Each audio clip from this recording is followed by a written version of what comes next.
Guys, welcome to today's lesson on Autodesk Revit structure. Today's lesson we are going to learn about the interface of Revit.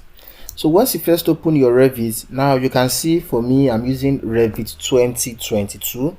So once you open your Revit, it brings you to this dialog box. We have model and we have families. Now for models, these are combinations of families, categories and elements you've worked together with. So beams, columns, slabs and whichever structural elements you've worked with, combination of them will be in the model. While families are different individual components, like we have the British sections, the British family, the European family, American family, and this will be found in this point. You can open and you can create a new one.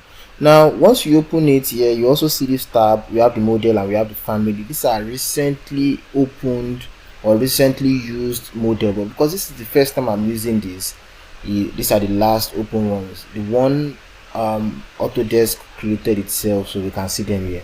Why these are families: this is architectural family, structural family, and simple system family. This simple system project, structure project, and architectural projects. Okay, so once you click here, you can also click here. Now one thing about Revit is it has a mini video for you. So once you put your mouse on it, you hover your mouse on it for like 2 seconds, it brings out this video at this down point. So what I do is I click my mouse on it and it brings me to this point. So once you click file, we have our new, we have open, we have save as, you can export. And in this lesson we are going to learn how to export to tabs and import back to Revit for complete detailing. So what we have now in this point is once you click open, you can open from cloud model, project, family, a Revit file, building component, IFC and others. So in next video we are going to learn about all these ribbons and every other code. Thank you for watching today's video. Please, if you have any question, you can always drop it in the comment section.